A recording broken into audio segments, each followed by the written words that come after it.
the home of the do-it-yourself trucker. When everything goes wrong, you got a Redneckanize.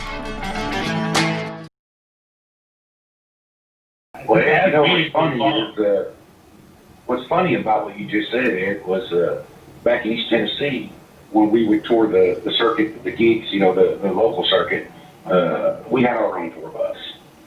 And I was the only one who knew how to drive it. me and Stacy Vaughn, one of the band members. And when it tore up, we were the ones out there fixing it. That's of course our bus was old. Our bus was old, but we had to fix it. And that's awesome. One time the alternator went out, so we got our generator. We fired up our generator, hooked the battery charger up to it, and run down the road with the generator on. The battery charger hooked to the battery. Man, that's Redneckanize right there. That's Redneckanize right there. That's what you did. You modified it to get the job done. That's right. Yep, that's awesome. Yep. I've done that with my CPU, my APU before, so I could keep the battery up, so I could get somewhere. Yeah, me too. Yeah, I didn't get very far, but I did what I did. Yeah, it's you find out pretty quick your limitations on certain things. You know, everybody they talk about, I want an APU so I can run everything. Well, there's a bunch of different APUs out there, and you've got so many voltages coming out of you know, depending on how powerful your alternator is, on how many RPMs and all that stuff. And it amazes me that if you don't know anything about it, then you can get really screwed on an APU. You know, the APU is designed just to keep small things running. It's not designed to charge the battery as well as it should. You know, and a lot of these engineers, you know, they build something and it doesn't work right because they don't anticipate, you know, like as truck drivers, we know we're going to try to plug everything we can into the truck so that we can have a better life out on the road. But these engineers, they don't understand that when that APU turns on, it's going to charge them batteries because, man, we got stuff plugged in here, man. We got laptops and cell phones and TVs and mixers and everything. So we got to have power, man. So my APU is actually electric. Yes. I got 4 extra batteries on my passenger side.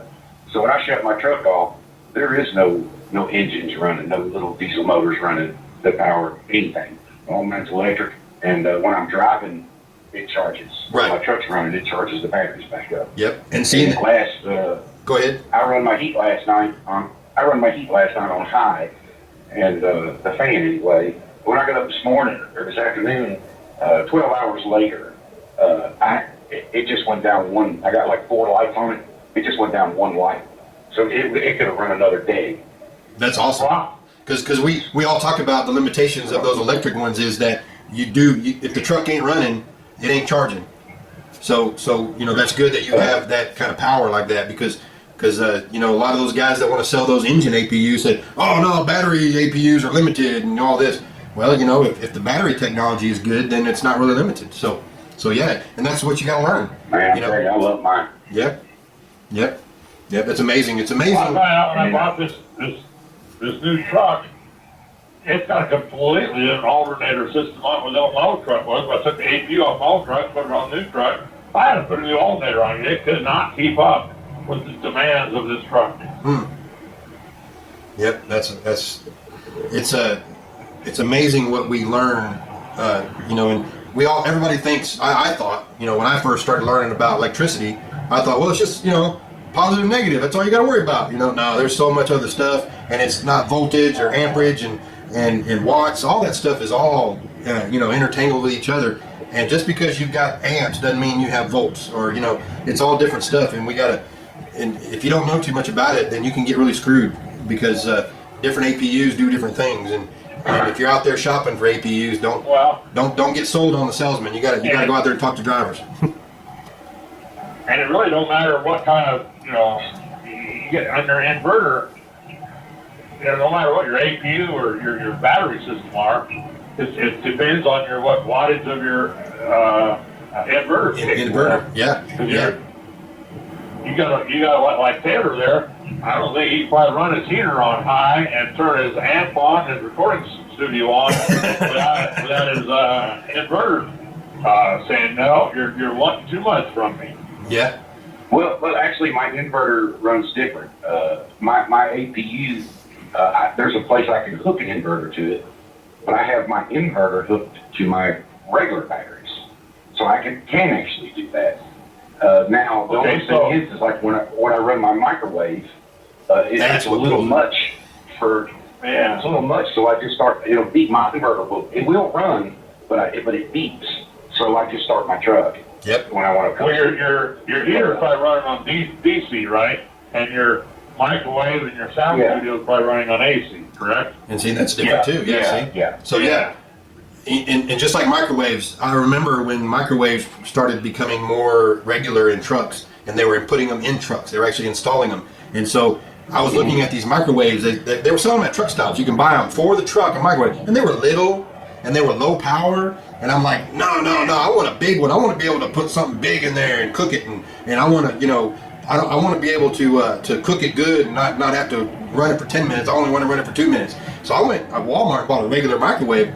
But what you find out is you better have the power to run that sucker because it pulls power. So Yeah. so that's another thing you have to learn. And just like refrigerators, everybody was going to Walmart buying the refrigerator and just plugging the refrigerator into the inverter. Well, certain things don't run off the whatever it is, the gigahertz or whatever, because of the frequency of the charging system. It doesn't work right. So sometimes a compressor from a refrigerator, it don't want to run. And it's like, man, what did I do? I just wasted money. It don't even work, And that's a lot of other stuff that we learn. It's because we don't know as We come out of our houses and we're used to plugging in the AC, everything working just right. Yeah, we do. We think it should work right. Say, all right, now we want to put it in a semi truck. Yeah. It's totally And different. some things won't work. And then, like I had a computer one time, I plugged in my inverter and I couldn't use it.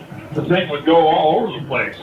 And come to find out, your house has what they call pure sine wave. Yep. And most of the cheaper inverters have alternating sine wave.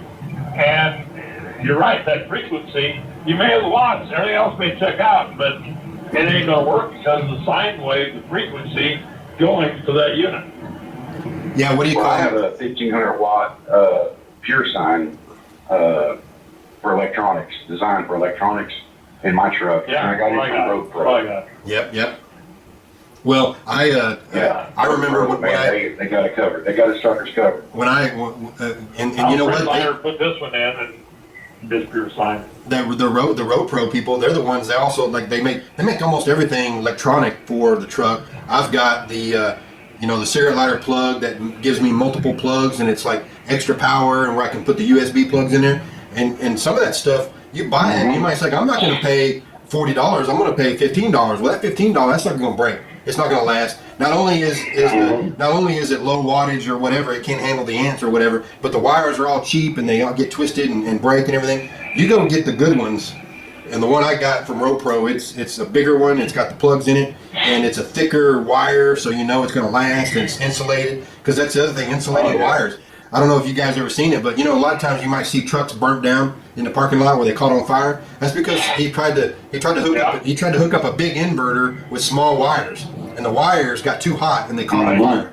And I've seen that happen so many times out there on the road. CB radio's the same way. Mhm. You got some guys that want to put big linears on the radio that run regular wires to the battery. Yep. That causes a fire. Yep.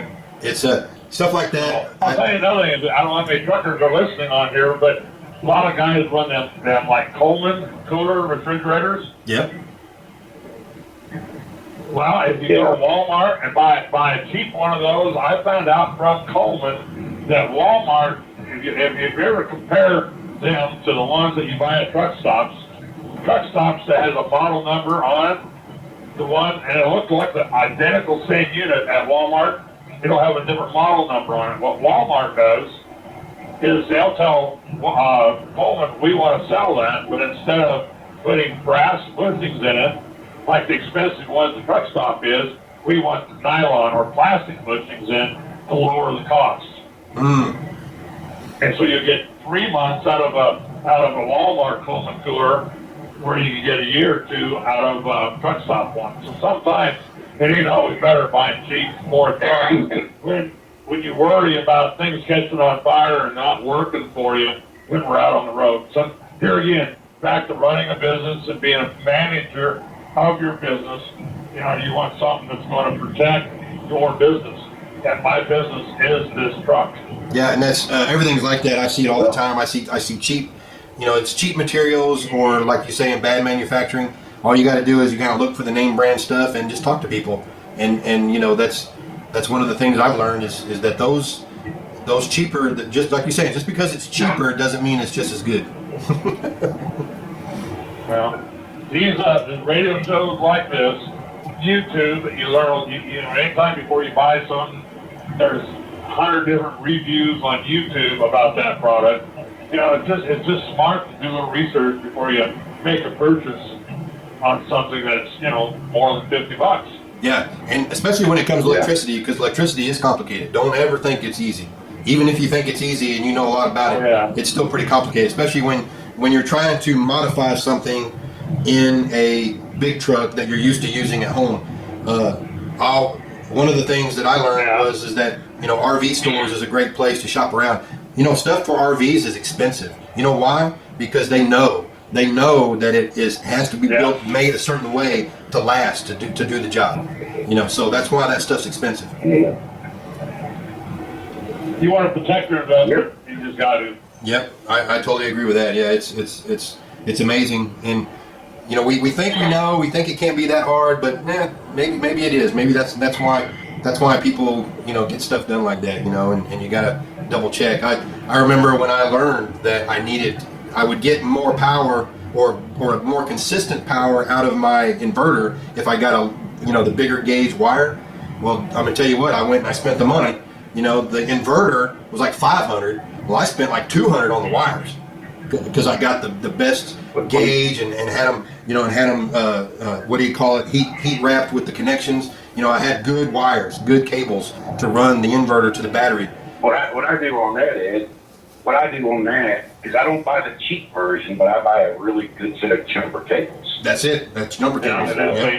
Yep, jumper cables. And I cut the ends off of them. Yep.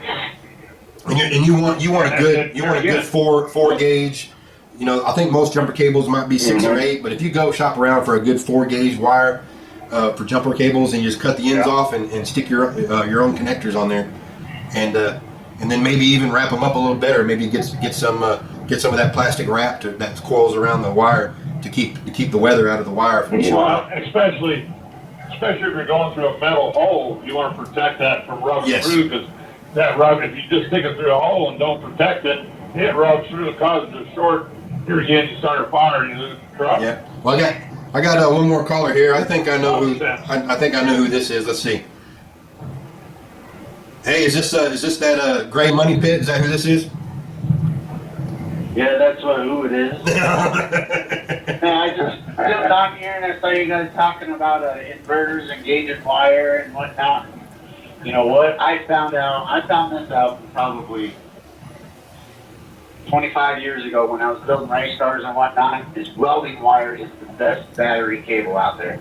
Well, the regular battery cable that they sell is a real thick strand, and it takes quite a bit just to get the electricity to go through it. Versus a welding wire is a real thin strand, and it's actually a little bit cheaper too by buying welding wire than it is buying battery cable. Well, does anybody know any electricity better than I do? But I was told that when you open up a house, if you go into a house and tear the light switch off, all the wire is solid. It's a thick wire that just sticks right into the light socket, and all the wire in the house is solid. And then when you go in your car, all the wires are all like strands.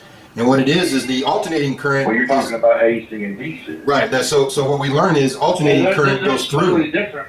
No, that's what I was saying. The current on AC goes through the wire. DC goes along the wire. So you need more wire to get more DC current. So yeah, that's the reason why. If anybody is wondering about that, but that's one of the key things that people don't think about when they're doing modifications to their big truck. And that welding wire is a great idea because since it's finer wire, it's also wrapped in a spiral pattern in the cable. And a lot of people don't realize this, but being wrapped like that will kick out less interference, like on your radio in your truck. Yep.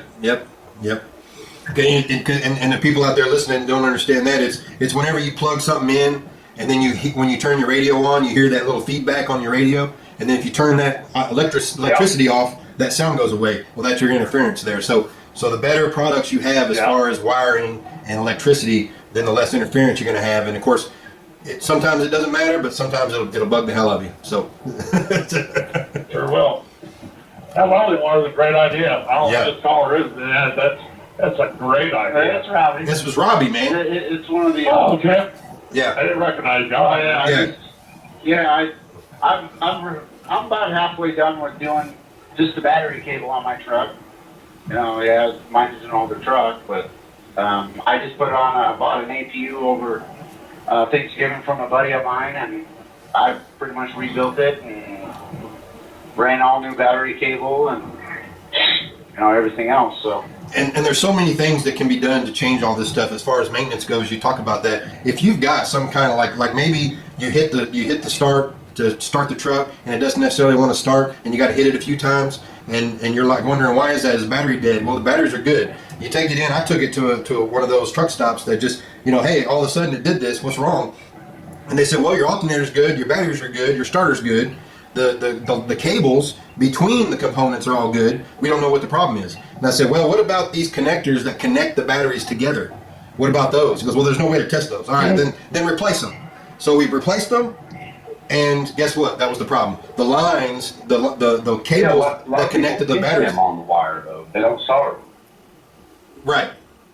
So, but I'm saying is that cable, that component that has the connectors that connect the batteries together, that was bad.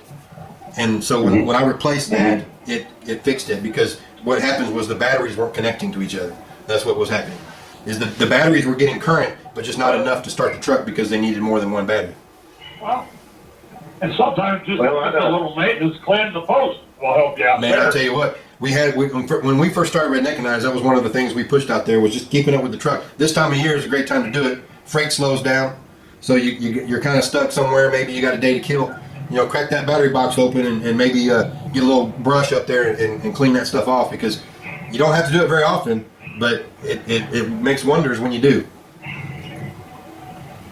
I just did my truck. Somebody in your old toothbrush will do it. Exactly. Yeah. I remember doing that one time on my truck, and I mean, it was almost like everything worked better. My inverter was firing on all cylinders, and that crud and that corrosion that builds up on there. It's that's just life. That's how it works. Sometimes you just got to knock the cobwebs off and get things taken care of. That's well, you run.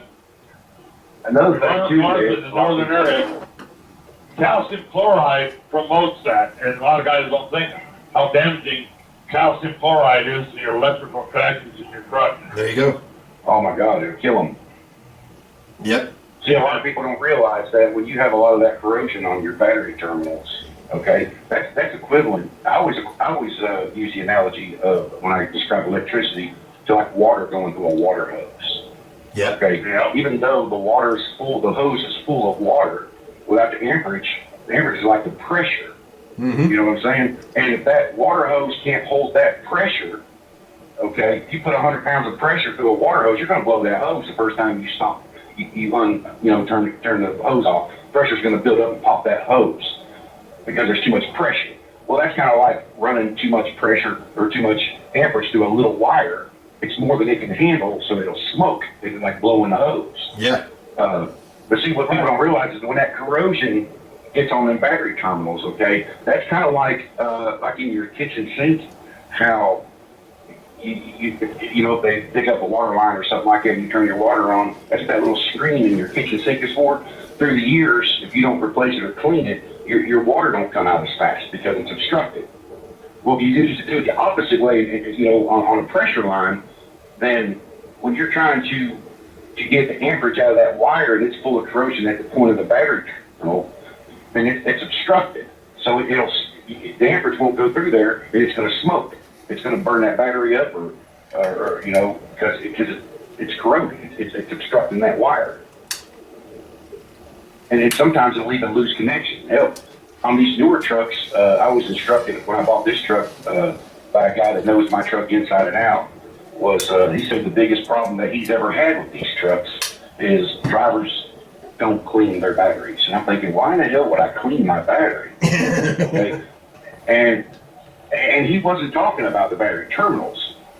He was talking about the battery themselves. He said, because these trucks are so electrified, everything's censored. Everything's got a sensor for everything. Yeah. And it's real sensitive. So he says that when with the road grease that forms on the batteries, that first time they get wet, that water acts as a conductor and sort out the system. You get codes.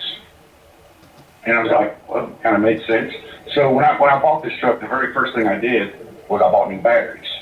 I took my battery terminals off and I put them on a bench grinder and I shaved them a little bit, you know, to get the corrosion off. And the two that are actually on the truck, I used a wire brush. So, and then I used the contact cleaner or the contact grease. So, and when I did that, you know, it's just like, it's like cleaning out a pipe, you know, they have full flow.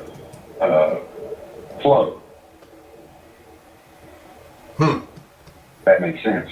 No, It does make sense. Yeah. Very, very smart. yeah, you got it. Like I said, it's amazing what we learn out here on the road when, I mean, just like Redneckanize always talks about, you know, when everything goes wrong, well, you got to get it done. You got to get it figured out. You know, life on the road is not easy, and sometimes when you try to make it easy, it makes it even worse. And you got to get it fixed. You got to get it done. So yeah. Thanks for watching. If you'd like to help us provide a great truck show experience, please consider making a tax-deductible donation to Redneckanize. Please visit our website at www.redneckanize.com for more details. Thank you.